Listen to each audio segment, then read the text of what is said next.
The war in Europe was a war of steel, of roaring engines across open fields, of cities turned to rubble under a sky scarred by contrails. It was a conflict that, for all its horror, was fought on a familiar map, a landscape shaped by human hands. But halfway across the world, on a string of forgotten islands scattered across the Pacific, another war was being fought. This was not a war of open fields. This was a war against the earth itself. It was a descent into a world that time had forgotten, a primal battleground where the greatest enemy was not the soldier in the opposite trench, but the very ground beneath his feet. The soldiers called it the Green Hell. This was a world painted in 1,000 shades of suffocating green, a landscape that was actively hostile to human life. The air was not air. It was a thick, wet wool blanket, saturated with a humidity so complete that a man's lungs felt heavy with every breath. It smelled of sodden, sweet rot, of vegetation decaying faster than it could grow. The sun was not a source of light, but a malevolent, white-hot eye, its heat trapped beneath the dense jungle canopy, turning the world into a vast, suffocating steam bath. And then there was the rain, a liquid curtain that could fall for weeks without end, turning trails into rivers and foxholes into graves of grasping, primordial ooze. Here, the jungle was not a collection of trees. It was a living entity, a verdant monster that sought to swallow everything. Its vines, thick as a man's arm, would trip and ensnare. Its thorns would tear at skin and uniforms. Its canopy blotted out the sky, creating a perpetual, disorienting twilight, a place where a man could lose his sense of direction and his sanity just 50 feet from his own lines. The night was a cacophony of unseen things, insects the size of birds, slithering reptiles, and the ever-present whine of the mosquito, carrier of malaria, a disease that claimed more casualties than bullets. For the men who fought here, the American Marines and the soldiers of the Imperial Japanese Army, life was reduced to a miserable, elemental struggle. They were constantly wet, constantly sick with dysentery and jungle rot, their bodies covered in sores and insect bites. They fought in a state of perpetual exhaustion, the oppressive heat and humidity leaching the strength from their limbs. And into this green hell, man brought his machines of war. He brought his trucks, his jeeps, and his tanks, the steel behemoths that had conquered the deserts of Africa and the fields of France, and the green hell devoured them. A 10-ton truck, laden with vital ammunition, would venture 100 yards off a coastal track and simply vanish, swallowed by mud so deep it seemed to have no bottom.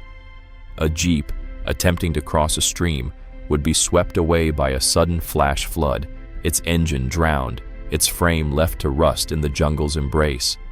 And the tanks, the mighty M4 Shermans, were the most helpless of all. These 30-ton symbols of industrial power were rendered impotent. Their steel tracks, designed for roads and firm earth, would spin uselessly in the muck.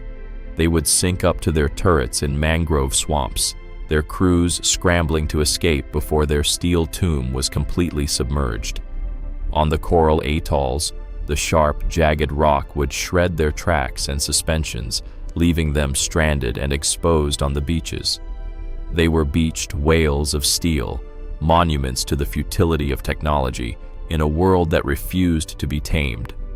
The Japanese defenders saw this and understood it as a fundamental law of nature. They built their defenses accordingly. Their bunkers, their pillboxes, their spider holes were nestled deep in the hills, their flanks protected not by minefields, but by vast, seemingly impassable swamps, by tangled mangrove forests, by rivers with no bridges.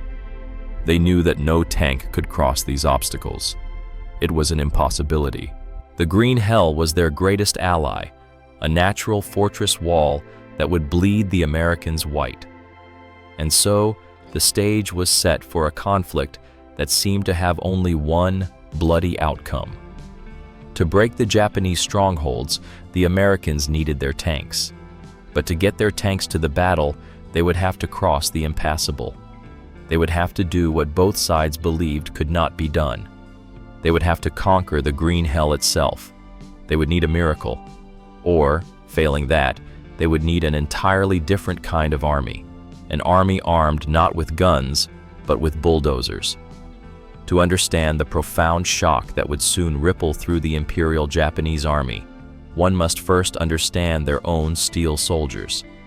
In the mythology of the Pacific War, the Japanese tank is often dismissed, a footnote in a history dominated by aircraft carriers and island hopping. But to the men who fought within them, and to the commanders who deployed them, these were not mere machines.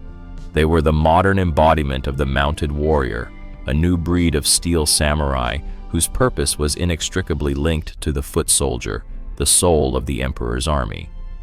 The Japanese tank doctrine was not forged in the crucible of European tank-on-tank warfare. It was a philosophy born on the dusty plains of Manchuria and the rickety bridges of rural China. In the 1930s, as Japan carved out its empire in mainland Asia, its army faced a different kind of war. The enemy was not a phalanx of panthers and tigers. The enemy was distance, terrain, and infantry armed with machine guns. A tank's worth was not measured by the thickness of its armor or the caliber of its gun, but by its ability to keep up with the infantryman, to cross a weak provincial bridge without collapsing it, and to suppress a machine gun nest that was holding up the advance.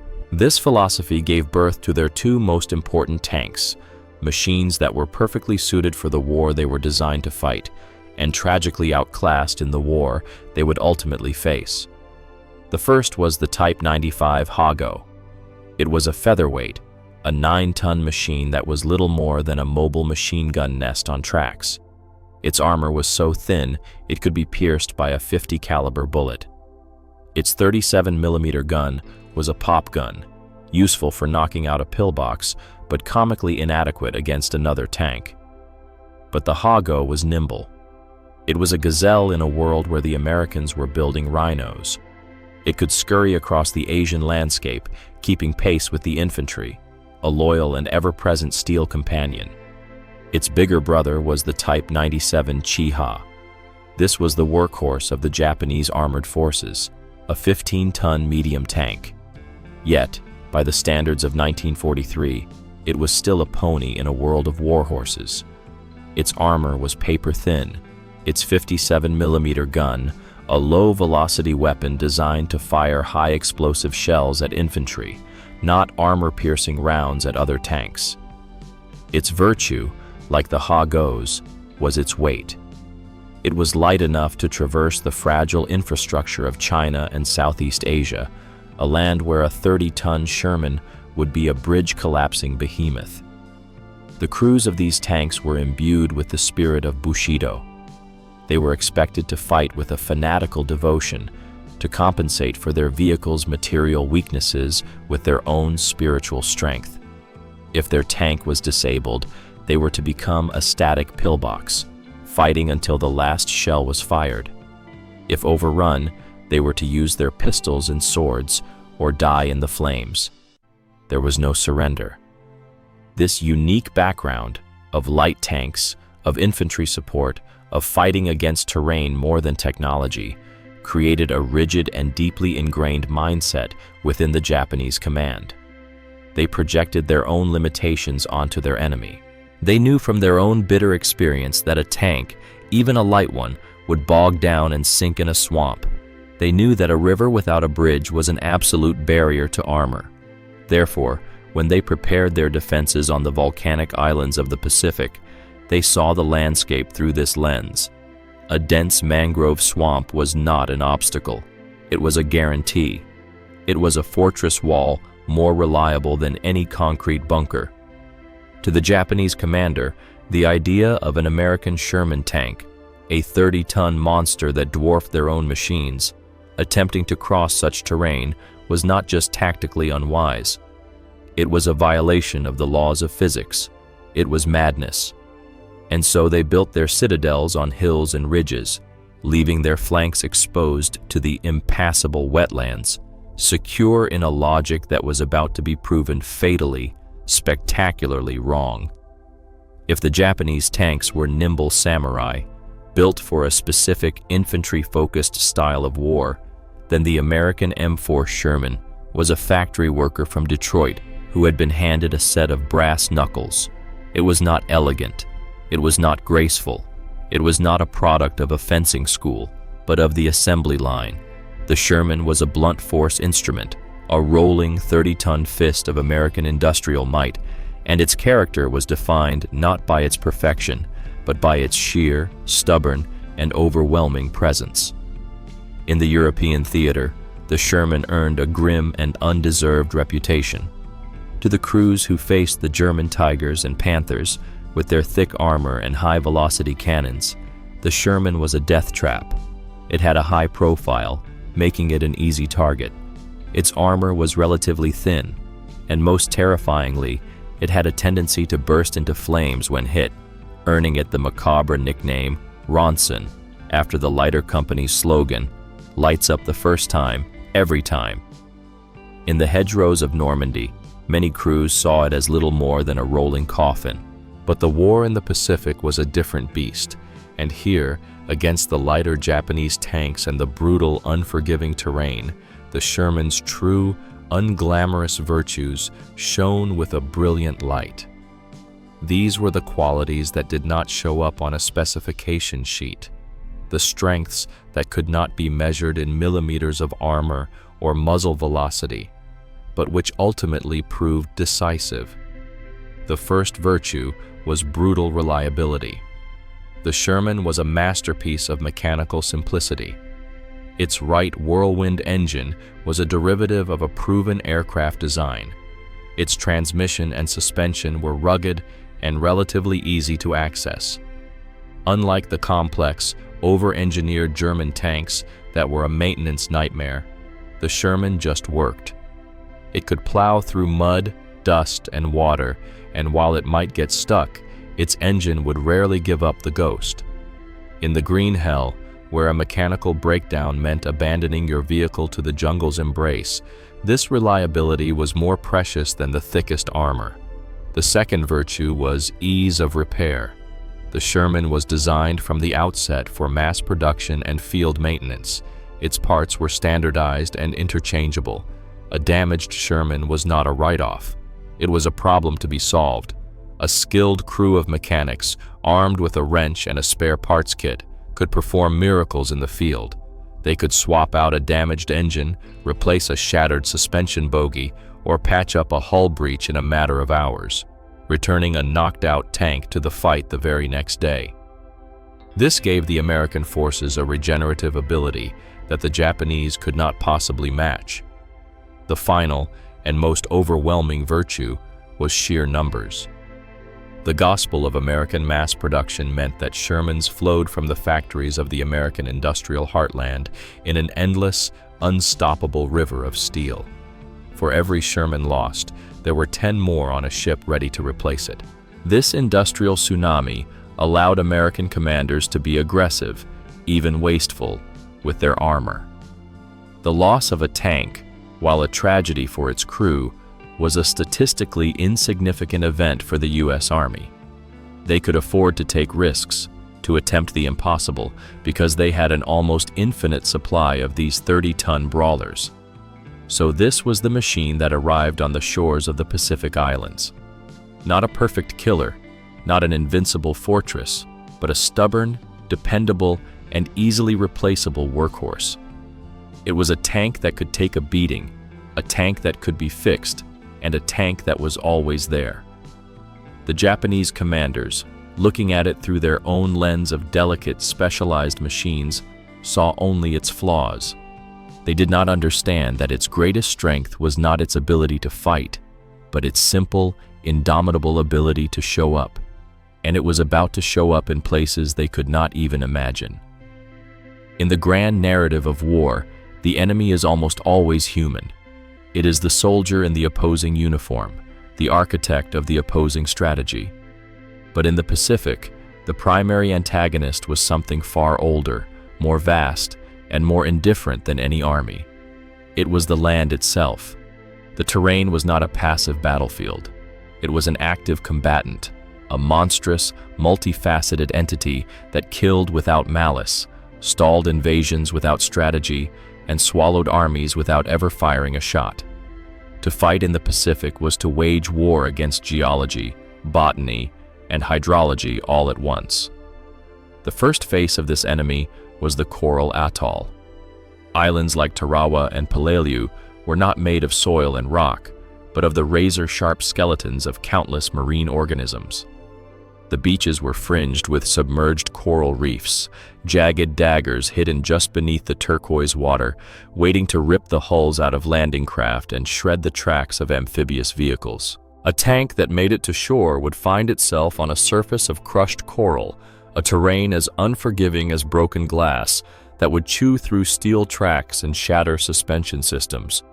There was no soil to dig into, only brittle, sharp rock that turned every foxhole into a jagged pit and every explosion into a cloud of stone shrapnel.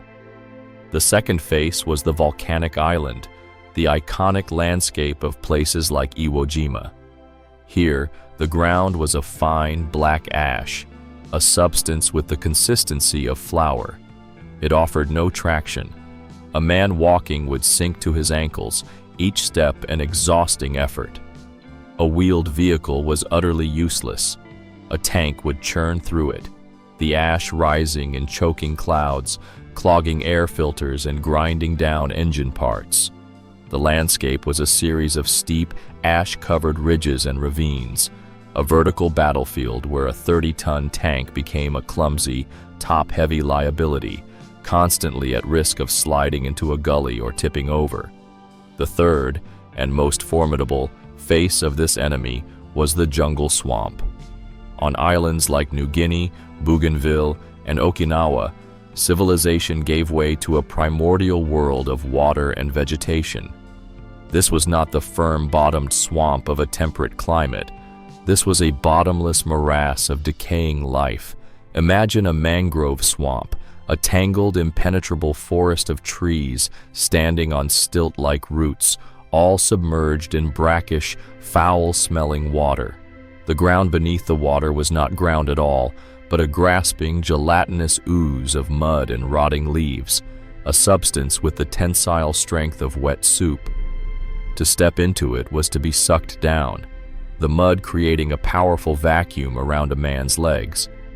A tank venturing into such a place would not just get stuck.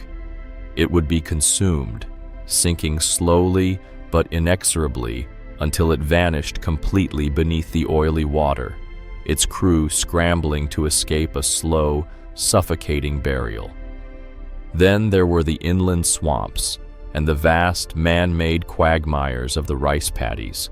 For centuries, farmers had cultivated these lands, creating fields bordered by earthen dikes, all designed to hold water.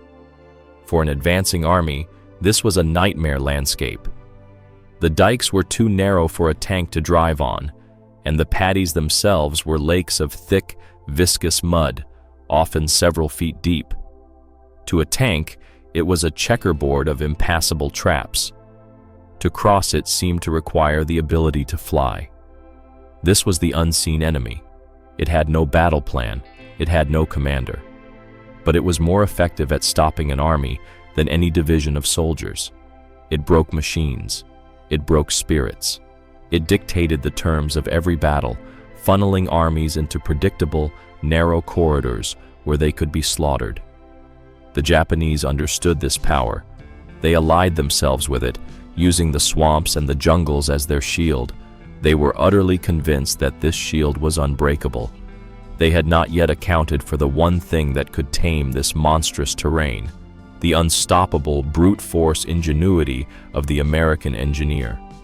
In the pantheon of World War II heroes, the frontline soldier rightfully holds a place of honor. The Marine with his rifle, the pilot with his guns, the sailor on his warship, these are the archetypal figures of victory. But in the Pacific, a new kind of hero emerged. A soldier whose weapon was not a gun, but a slide rule, not a bayonet, but a bulldozer. They were the men who did not fight the enemy, but fought the war itself. They were the engineers, the logisticians, the miracle workers in muddy boots who looked at the impossible and saw only a problem to be solved. They came from two main branches, both filled with the same spirit of rugged, blue-collar ingenuity. First were the U.S. Army Corps of Engineers, a venerable institution with a long history of building America's infrastructure. These were formally trained engineers, men who knew how to build bridges, roads, and fortifications.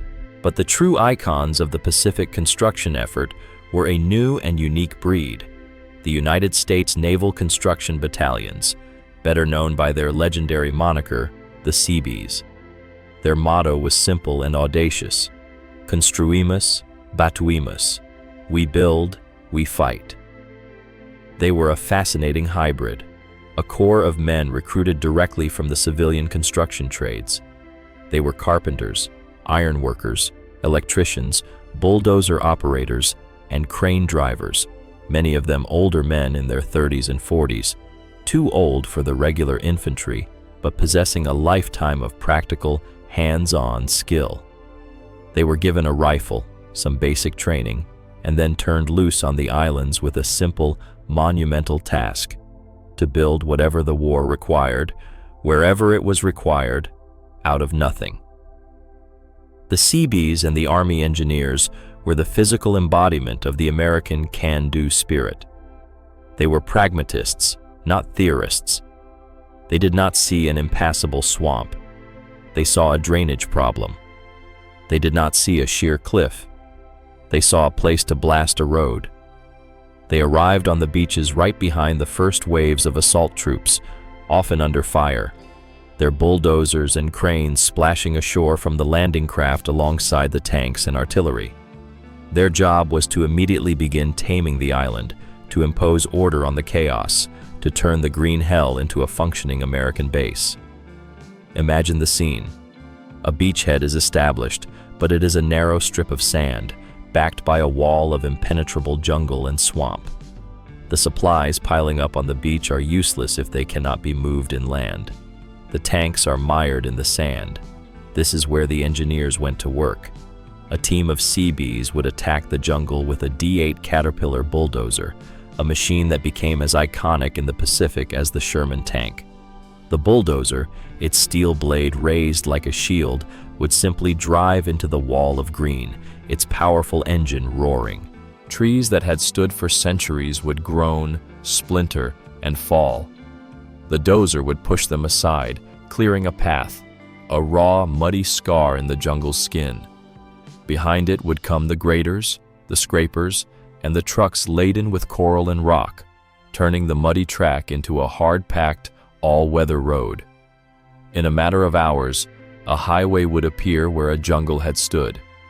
They built airstrips on ground that was little more than liquid mud, laying down thousands of interlocking steel mats. They built entire port facilities on barren atolls, sinking concrete pylons and assembling massive piers. They dredged channels, blasted reefs, and built causeways. They were alchemists who turned coral into concrete, jungle into jetties, and swamps into supply depots. To the Japanese soldiers watching from their hilltop fortifications, this was a terrifying and incomprehensible sight. They had been taught that war was a matter of spirit and sacrifice. They were now facing an enemy whose primary weapons seemed to be relentless, inexhaustible construction. They would spend weeks digging a perfect camouflaged bunker, only to watch a bulldozer bury it in seconds. They would rely on a swamp to protect their flank, only to see a road appear across it overnight. They were not fighting an army. They were fighting a sentient, mobile factory, an industrial force that was literally reshaping the planet to suit its needs.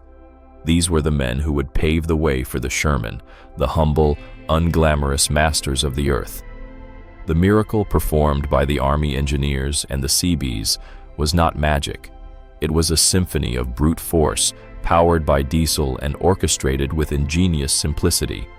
Their tools were not wands and spellbooks, but a collection of rugged, powerful, and endlessly versatile machines, the steel instruments with which they would compose their masterpiece of logistical victory. Each piece of this mechanical orchestra had a vital role to play in taming the Green Hell. The undisputed king of the ensemble was the Caterpillar D8 bulldozer. This was more than a machine. It was the symbol of American power in the Pacific. It was a 20-ton beast of yellow steel, its growling diesel engine a declaration of intent.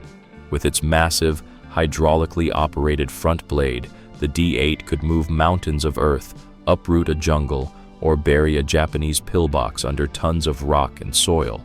Its tracks gave it a low ground pressure, allowing it to float over terrain that would swallow a wheeled vehicle whole. Seabees became artists with these machines, using them for everything from felling trees and carving roads to towing stuck tanks, and even as mobile shields for advancing infantry. To the Japanese, the sight of a D8 roaring toward their position, its blades spitting earth and its engine a deafening roar, was often more terrifying than the sight of a tank. It was an unstoppable force of nature. The partner to the bulldozer was the motor grader. Where the dozer performed the rough, brutal work of clearing, the grader provided the finesse.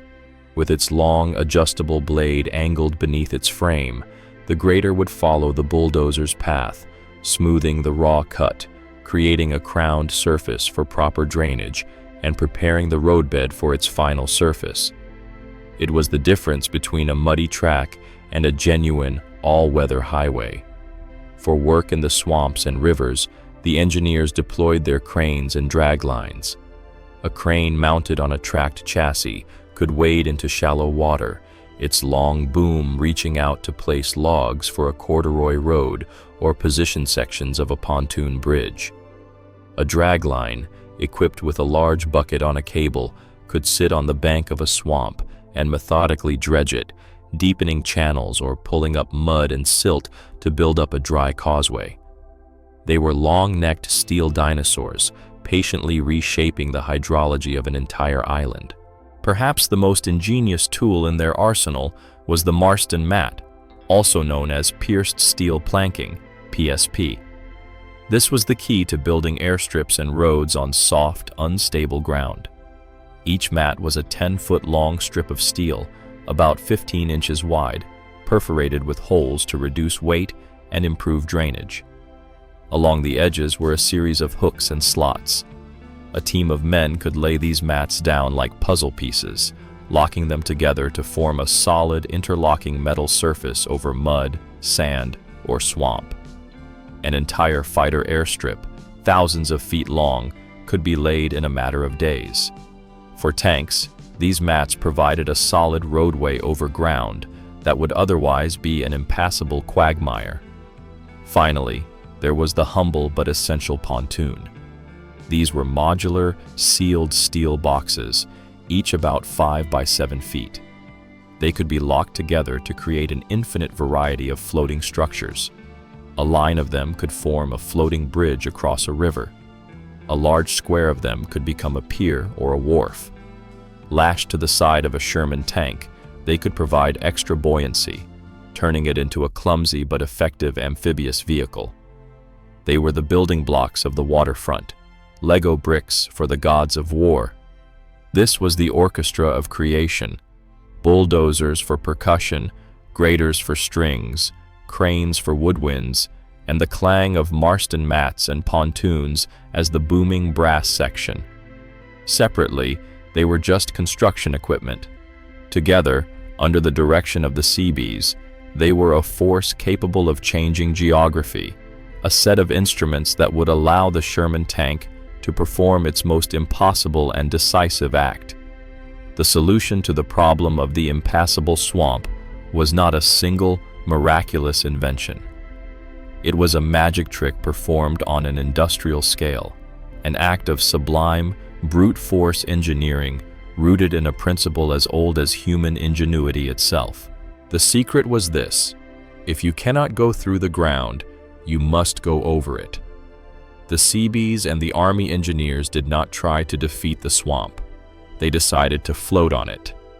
The core principle was weight distribution. A 30-ton Sherman tank, resting on its narrow tracks, exerted an immense pressure on the ground, a force that would instantly break through the fragile crust of a swamp. The engineer's goal was to take that immense weight and spread it out over a much larger surface area, creating a platform that would rest on the semi-liquid ooze like a lily pad on a pond. They built a road that did not rest on the swamp's bottom, but floated within its grasp. The primary method for creating this floating road was a technique as ancient as the Roman legions, the corduroy road. The process was a symphony of organized chaos, performed by men waist-deep in the foul-smelling water and mud of the swamp. First, the bulldozers would clear a path to the edge of the morass. Then, teams of engineers, armed with chainsaws and axes, would fell hundreds of jungle trees.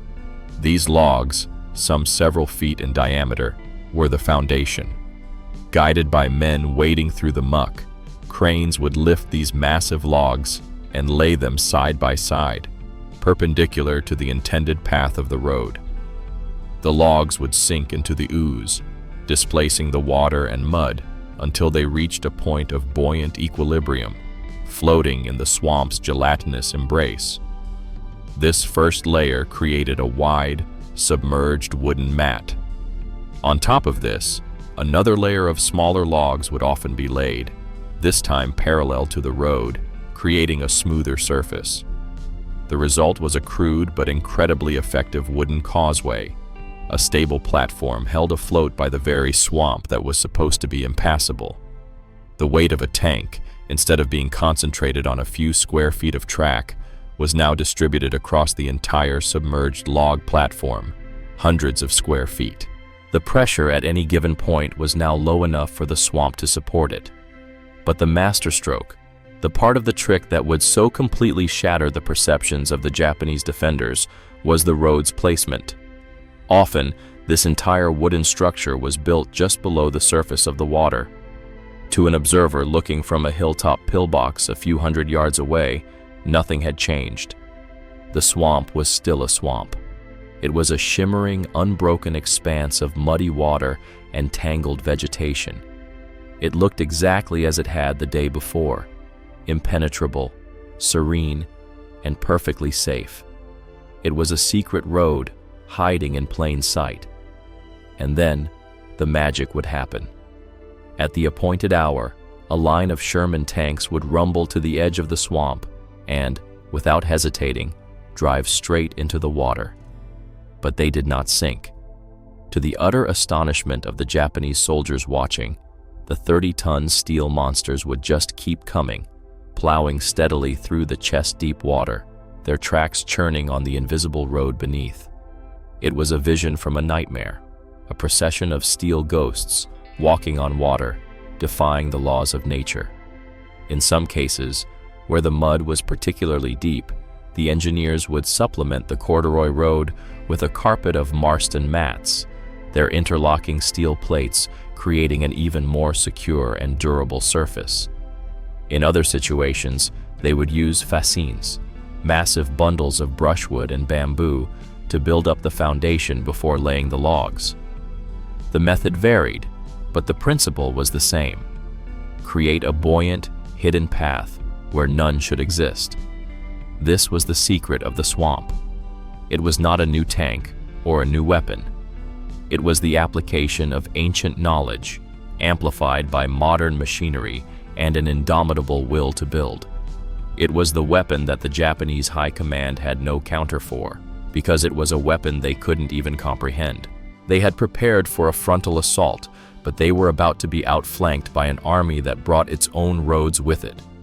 The Battle of Okinawa, which began on April 1st, 1945, was the final, bloodiest, and most apocalyptic land battle of the Pacific War. It was a 90-day descent into a hell of mud, steel, and sacrificial slaughter. On this island, the Japanese defenders, under the command of the stoic General Mitsuru Ushijima, had perfected the art of defensive warfare. They did not contest the beaches. They allowed the American 10th Army to land, and then drew them into a labyrinth of fortified ridges and hills in the south of the island, a fortress of interlocking caves, tunnels, and machine gun nests that would have to be taken one bloody yard at a time. The heart of this defensive network was the Shuri Line, a series of fortified ridges that included a formidable position known as Conical Hill. This hill, along with its neighbors, commanded the surrounding terrain, its slopes honeycombed with artillery, mortars, and machine guns that could rain fire down on any American advance. A direct frontal assault would be suicide. The key to cracking the Shuri Line lay in outflanking it. But General Ushijima was no fool. He had studied the map with a master's eye. The eastern flank of the Shuri Line was anchored by a seemingly impassable obstacle, a wide half-mile stretch of low-lying marshland and waterlogged rice paddies, bisected by the Asa River. It was a classic Okinawan quagmire, a bottomless morass of mud and water. From their perch on Conical Hill, Japanese observers could look out over this swamp and feel a sense of absolute security. No army could move through that. No tank could ever cross it. It was their impenetrable shield.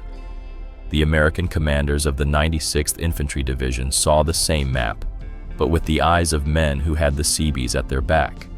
They saw not an obstacle, but an opportunity. The plan they devised was audacious, a gamble that hinged entirely on the ability of their engineers to do the impossible. While the main force of the U.S. Army and Marines hammered away at the front of the Shuri Line in a brutal and costly diversion, the engineers of the 305th Engineer Combat Battalion would attempt to build a secret road across the swamp, directly under the noses of the Japanese defenders. The work began under the cover of darkness and relentless artillery barrages. For several nights, the engineers performed their brutal, muddy alchemy. They were a swarm of ghosts working in a landscape illuminated only by the flash of distant explosions. Wading chest-deep in the cold, viscous mud, they began to build their causeway. Cranes, operating from the firm ground at the swamp's edge, would swing massive bundles of logs, fascines, out into the darkness, where teams of men would guide them into place. Bulldozers would push mountains of coral rock and rubble into the morass, slowly building up a submerged foundation. The noise was deafening, but it was masked by the constant thunder of the American artillery, a deliberate and deafening symphony designed to hide the sounds of creation. The Japanese on Conical Hill heard the shells, but they did not hear the bulldozers. They saw the flashes of the guns, but they did not see the road that was inching its way toward their flank. For 5 nights they toiled. It was a Herculean effort. Men worked in 12-hour shifts, in total darkness, under constant threat of mortar and sniper fire. They laid down logs, fascines, and thousands of tons of rock and fill, slowly, painstakingly, creating a stable, submerged path, a secret bridge hidden just beneath the surface of the swamp. By the morning of May 21st, the impossible had been achieved. A causeway, 420 yards long, was complete. From the Japanese positions, the swamp looked exactly as it always had, a placid, muddy wasteland. But the stage was set for one of the most stunning tactical surprises of the war. The tanks of the 763rd Tank Battalion, a company of Shermans, moved into position. The infantry of the 96th Division prepared to follow. The impossible breakthrough was about to begin.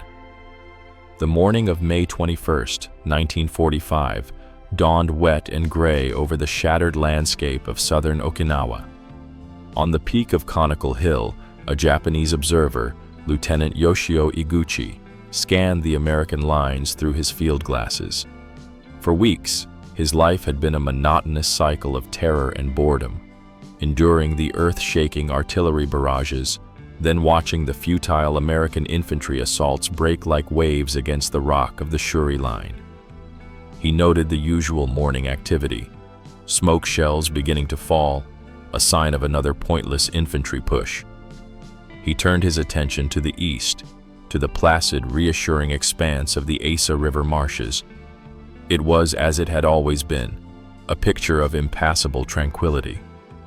Then, he saw something that made him lower his glasses and rub his eyes in disbelief. At the far edge of the swamp, a line of American Sherman tanks was moving. This was not unusual. They often supported the infantry attacks on the firm ground. But then, the lead tank did something that defied all logic. It did not turn. It drove straight into the marsh. Iguchi held his breath, expecting to see the 30-ton behemoth lurch, falter, and begin its slow, inevitable descent into the mud. He anticipated the sight of the crew scrambling from the turret, the satisfying image of another enemy machine consumed by the island. But it did not sink. The Sherman, its lower half vanishing beneath the brown water, continued to move forward with a steady, inexorable purpose. Behind it, another tank followed, and then another, and another. A column of them, a dozen steel monsters, were driving directly across the swamp, their turrets and guns gliding above the water's surface like the prows of phantom warships. They were not swimming. They were not floating. They were driving, on a path that did not exist, across ground that could not possibly support their weight. A wave of cold, superstitious dread washed over Lieutenant Iguchi. This was impossible.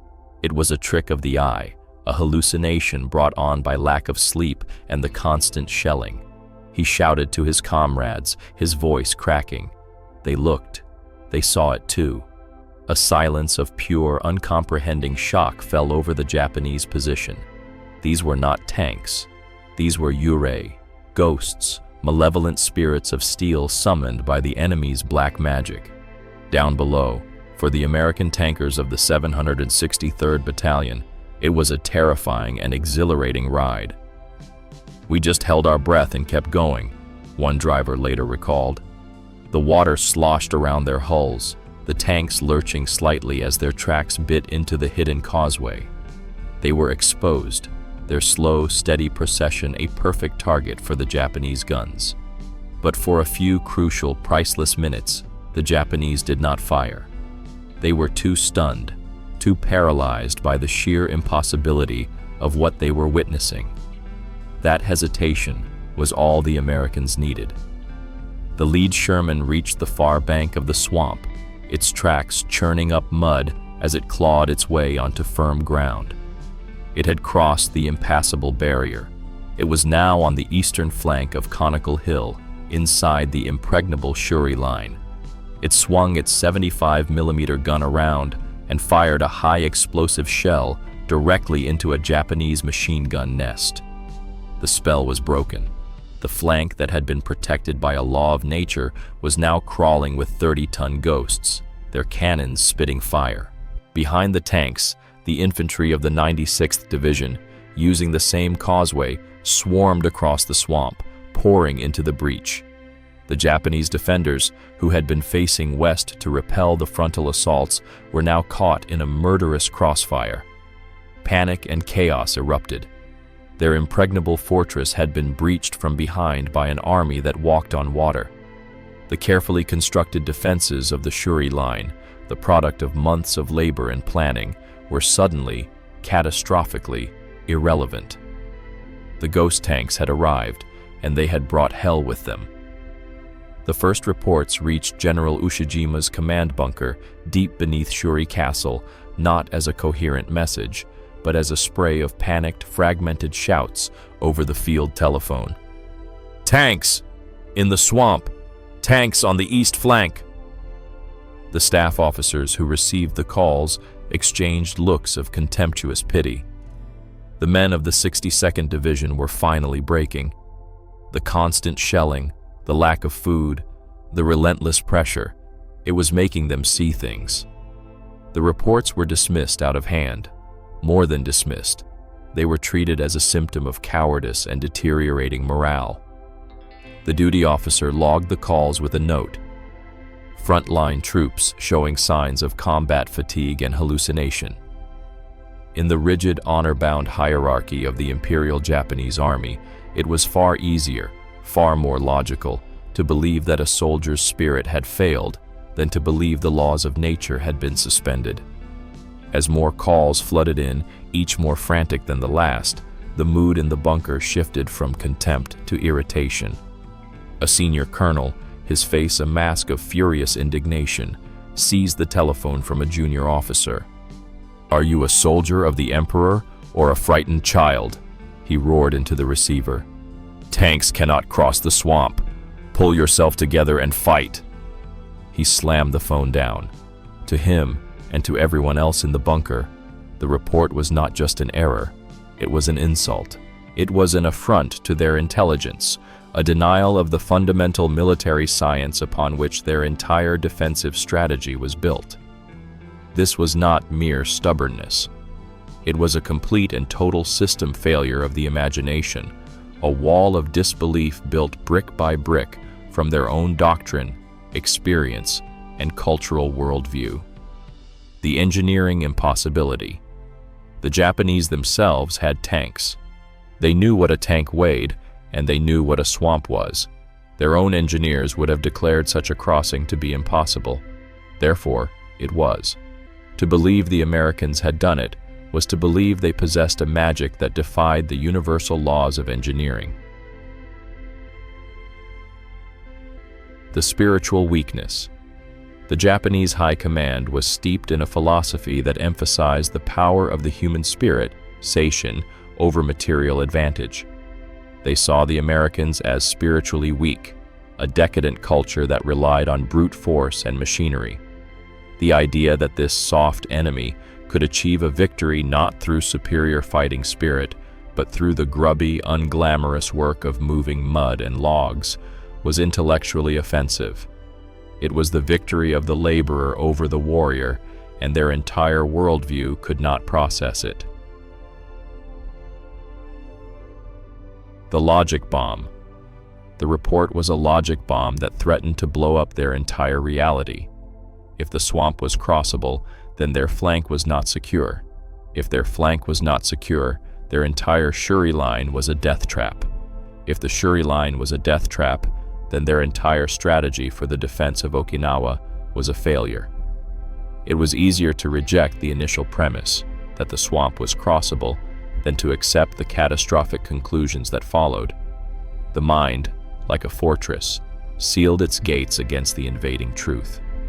While the command staff argued, rationalizing that the reports must be a few amphibious tanks that had washed ashore or a small suicide squad of infantry, the truth was busy creating its own facts on the ground. The reports kept coming, no longer from a single point, but from a cascade of positions along the eastern flank as the American Shermans and infantry rolled them up one by one. Units that were secure minutes ago were now screaming for help, reporting tanks firing into their rear. Then, those units would fall silent. The wall of disbelief finally shattered when an American artillery shell, fired from a new battery set up on the impassable side of the swamp, slammed into a rear echelon supply dump just a few hundred yards from the Shuri Castle command bunker. The shockwave rattled the very foundations of the bunker and the foundations of their reality. A chilling silence descended upon the command staff. There was no more shouting, no more dismissals. There was only the cold, dawning horror of a single, undeniable realization. The impossible had happened. Their shield had been broken. Their fortress had been breached. And the ghosts were real. The secret road across the Asa River marshes was not an isolated stroke of genius. It was a single dramatic example of a much larger and more terrifying phenomenon, the American way of war. It was a philosophy that the Japanese, with their focus on spiritual strength and the decisive single combat of the warrior, could never fully comprehend. This was the war of logistics, the war of the engineer, the war of the factory. It was an industrial tsunami, a relentless, overwhelming wave of material power that did not just defeat its enemy, but buried it. While the Japanese saw each island as a static fortress, a place to be defended to the last man. The Americans saw it as a project. For the Seabees and the Army engineers, an island like Guadalcanal or Okinawa was a construction site. Their goal was not just to kill the enemy soldiers on it, but to fundamentally terraform the island itself, to remake it in America's image, transforming it from a hostile piece of nature into a functioning, forward-operating base. The moment the first Marines hit the beach, the industrial tsunami was right behind them. Landing craft, designed to carry tanks and men, were repurposed to land bulldozers and power shovels. Ships that once carried luxury goods now arrived laden with prefabricated warehouses, tons of dynamite, and mountains of spare parts. The American war machine did not just bring an army, it brought an entire mobile civilization with it. This ability to build anything, anywhere, at any time, created a strategic flexibility that was staggering. If a natural harbor was too shallow, they dredged it. If there was no harbor, they built one, sinking fleets of old ships to create breakwaters and assembling massive floating piers out of pontoons. They didn't need to capture the enemy's airfield. They would build their own, often several of them, on what was previously jungle or swamp. They would lay down Marston mats and have a fighter strip operational in 72 hours, a bomber strip in a week. They laid pipelines that stretched for miles, pumping fuel and fresh water from the ships directly to the front lines. This was the true secret weapon of the Pacific War. It was the power to negate geography. The Japanese would choose a defensive position based on the assumption that a certain ridge was inaccessible or a certain river was unbridgeable. This was a sound military calculation, but it was a calculation based on a world where nature's rules were fixed. The Americans simply refused to play by those rules. If a ridge was inaccessible, they would blast a road up the side of it. If a river was unbridgeable, they would span it with a Bailey or pontoon bridge overnight. This created a kind of tactical vertigo for the Japanese commanders. They were playing chess, while the Americans were playing a game where they could add new squares to the board at will. The Japanese soldier, hunkered down in his meticulously prepared bunker, would see the enemy not just as soldiers, but as a force of nature itself, a flood of men and machines that flowed around, over, and through obstacles that should have been absolute. The causeway at Okinawa was the perfect metaphor for this clash of philosophies. The Japanese saw the swamp as a permanent feature of the landscape, an ally gifted to them by the gods. The Americans saw it as an inconvenience, a temporary problem to be solved with logs, rocks, and diesel-powered ingenuity. This industrial tsunami was fueled by the seemingly infinite resources of the American homeland. For every bulldozer that was knocked out, 5 more were on the way. For every pontoon that was sunk, 100 more were being welded together in a factory in Ohio. This overwhelming material superiority meant that the Americans could afford to be audacious. They could take risks. They could throw men and machines at a problem until it was solved. It was a slow, grinding, and often brutal way to fight a war, but it was unstoppable. The Japanese spirit, for all its ferocity, could not stand against a tidal wave of pure, unadulterated stuff. In the final accounting of the Pacific War, victory was not forged in a single, glorious battle. It was built, inch by painful inch, out of mud, coral, and steel. It was a war won by 2 different kinds of American soldiers, the man with the M1 rifle, who took the ground, and the man in the driver's a D8 bulldozer, who created the ground for him to take. The story of the Sherman tanks that seemingly walked on water is not, in the end, a story about a tank. It is the story of the bulldozer, the crane, and the engineer, the unsung, unglamorous, and utterly decisive victors of the War of the Bulldozer. The conflict was, at its core, a clash of 2 profoundly different realities. The Japanese military genius was in perfecting the art of static, spiritual defense, They saw the world as it was, a fixed landscape of mountains and swamps, and they mastered the art of using that landscape as a weapon. Theirs was the way of the warrior, enduring hardship, fighting from the earth, and holding a position until death. The American genius was in the art of industrial, relentless creation. They saw the world not as it was, but as it could be, a canvas to be reshaped by the overwhelming power of their machinery. Theirs was the way of the builder, the engineer who sees an obstacle not as a barrier, but as a project. If the warrior's ethos was to die for a piece of ground, the engineer's ethos was to simply make a new one. This was a mindset the Japanese command could never counter, because they could never truly comprehend it.